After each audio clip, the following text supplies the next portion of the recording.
Halo guys, kembali lagi bersama gue Nandi. Pada video kali ini, gue akan membahas salah satu film unik yang berjudul Iceman 1984. Tidak pernah lupa, gue selalu mendoakan agar kalian dan keluarga bahagia serta sehat selalu ya. Oh iya, sebelum kita masuk ke filmnya, gue ingin mengucapkan terima kasih kepada dua orang ini yang sudah donasi ke Saweria, yaitu Putra Adam dan juga Ia. Makasih ya atas dukungannya dan semoga kalian sehat selalu. Film ini diawali dengan scene dari sekumpulan orang yang sedang berada di area pegunungan Arktik. Dengan mengenakan perlengkapan utuh, mereka pun bersama-sama mengangkut sebuah batu es yang baru saja ditemukan. Selepas dari itu, scene berpindah lagi kepada pemandangan di wilayah tersebut. Terbentang dari ujung ke ujung, hamparan es benar-benar menyelimuti area ini.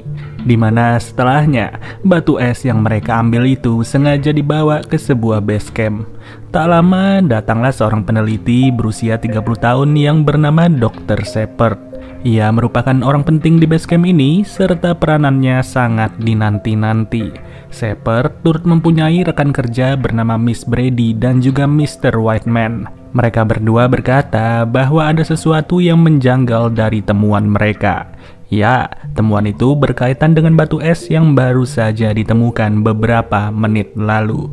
Di sini, mereka menduga kalau temuan tersebut sangat terkait dengan hewan prasejarah. Namun, dugaan itu belum bisa dipastikan mengingat es tersebut harus dihancurkan terlebih dahulu. Hancurinnya pun nggak boleh sembarangan. Mereka mengandalkan sinar laser agar potongan es tetap presisi. Anehnya, batu es ini benar-benar tebal dan bahkan belum bisa dilihat apa yang berada di dalamnya. Semua ilmuwan masih menebak-nebak sekaligus merasa heran karena baru kali ini mereka menemukan bongkahan es yang sangat tebal. Dan apa boleh buat, pancaran laser pun kembali diarahkan agar batu es itu kembali terpotong. Yang hasilnya mereka mulai melihat sedikit bentuk dari makhluk di dalamnya. Nggak puas di situ aja, proses pelasaran pun sampai menyentuh 3 kali. Dan barulah terkuak sudah kalau terdapat seorang manusia di dalamnya. Sontak, Shepard pun bergegas mengidentifikasi manusia tersebut dari bentuk wajah dan juga struktur tulangnya. Yang dimana setelah ia berpikir keras, terjawablah kalau manusia itu sudah hidup sejak 40.000 tahun yang lalu. Dan untuk pertama kalinya dalam sejarah, Shepard bersama timnya berhasil menemukan manusia prasejarah bernama Homo Neanderthal. Ya, bisa kalian lihat sendiri, setetes demi setetes air mulai bercucuran dan sebentar lagi seluruh bentuk dari manusia prasejarah ini akan terlihat. Tak cukup dengan proses pencairan, Shepard bersama timnya pun berencana untuk memberikan sedikit pembedahan. Semua itu benar-benar dilakukan secara rapi sembari memeriksa terus detak jantung dari pria itu. Bulu-bulu yang menutupi sebagian besar tubuhnya pun turut dipotong agar memudahkan proses pembedahan. Alhasil, lama-kelamaan mulai terlihat jelas bagaimana sebenarnya bentuk tubuh dari manusia berumur 40.000 tahun. Bahkan tubuhnya pun gak lagi membeku yang berujung para ilmuwan sangat-sangat merasa antusias.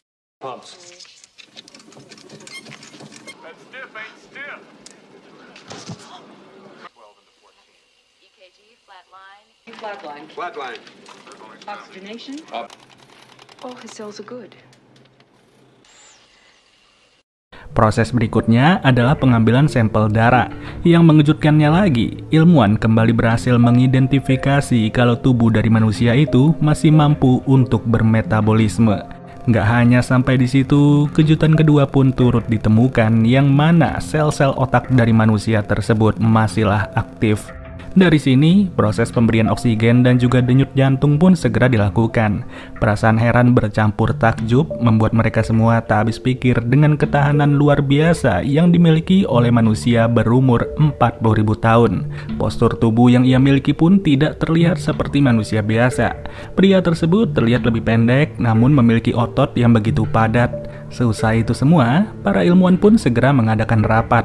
Ada yang bilang bahwa penemuan ini akan mendapatkan penghargaan Nobel, sedangkan Dr. Shepard menyarankan agar pria itu dibiarkan hidup saja demi menjunjung tinggi sejarah kehidupan manusia. Namun sayang, tanggapan dari Dr. Shepard tidaklah didengar. Yang alhasil dengan mempersiapkan ekosistem selayaknya, para ilmuwan pun berhasil membuat manusia tersebut seperti kembali ke habitatnya.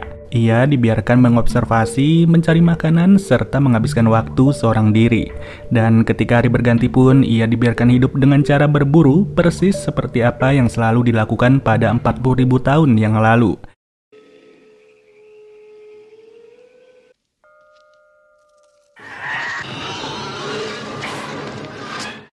Namun, untuk kali ini, ia harus sadar kalau tempat hidupnya hanyalah sebatas tempat buatan. Dimulai dengan ditemukannya keran air dan juga selang, manusia prasejarah tersebut turut menemukan sebuah pintu. Yang berujung, ia langsung panik sembari merasa kebingungan dengan semua ini. Tapi, pria tersebut pun harus dibius oleh salah seorang penjaga demi mengendalikan situasi agar tetap kondusif.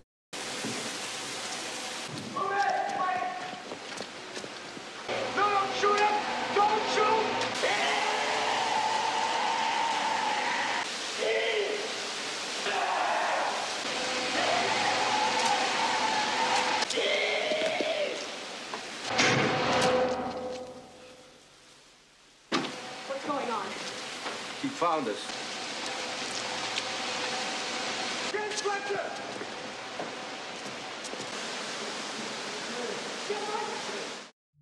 Dan beberapa jam setelahnya, Shepard mengajukan diri untuk masuk ke dalam zona pemeliharaan.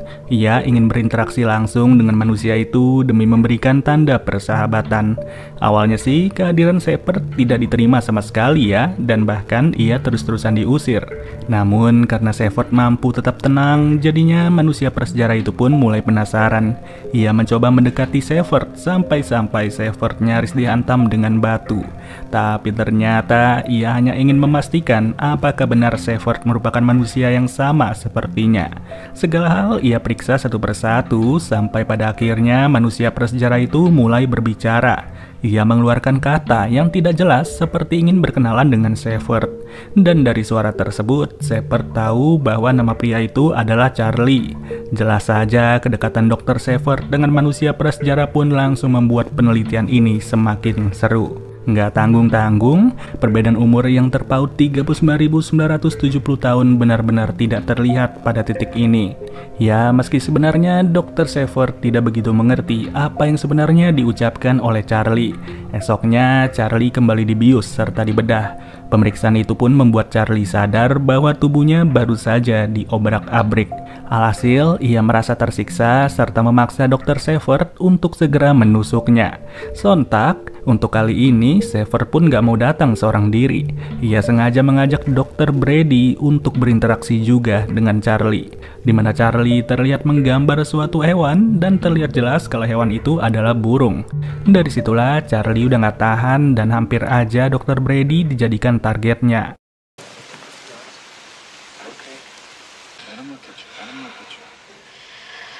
Beetle. What it tastes like? A beetle. I think I'm gonna throw up. Okay. Let him look. Let him look.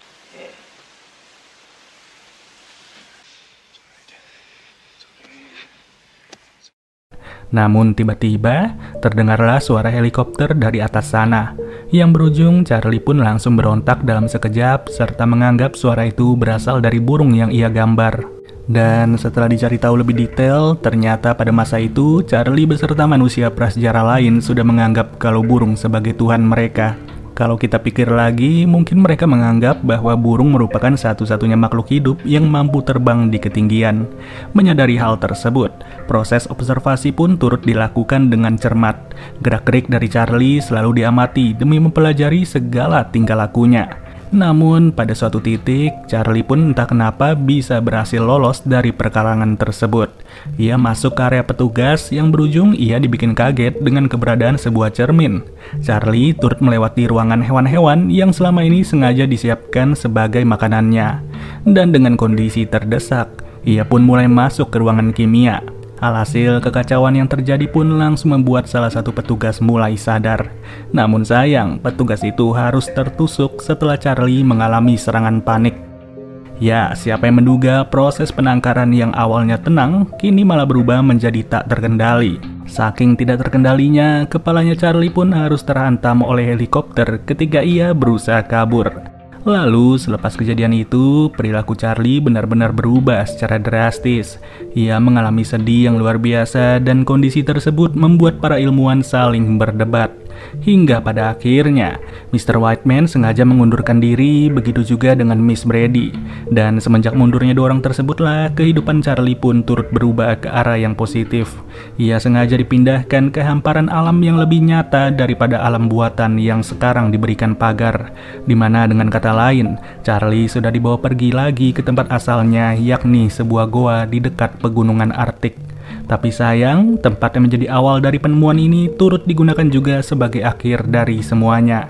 Kehidupan Charlie yang sudah terbentuk sejak 40.000 tahun itu pun harus lenyap setelah ia menganggap bahwa dirinya baru saja dijemput oleh seekor burung atau Tuhannya. Sontak, penjemputan itu pun langsung membuat ia terjun bebas dari helikopter karena Charlie nggak mau lagi tersiksa dengan dunia yang sudah berubah secara drastis. Ya, gue sih habis dibisikin ya sama Charlie dan dia bilang kalau dirinya udah kangen berat sama kelompoknya dan juga keluarganya. Meski ia merupakan satu-satunya manusia prasejarah yang berhasil hidup sampai sekarang, Charlie tetap merasa bahwa waktunya di dunia sudahlah cukup untuk berpetualang. Oke deh guys, mungkin segini aja pembahasan alur cerita yang simple dari film Iceman 1984. Sampai bertemu lagi di video berikutnya. Gua Nandi cabut dulu. Dadah.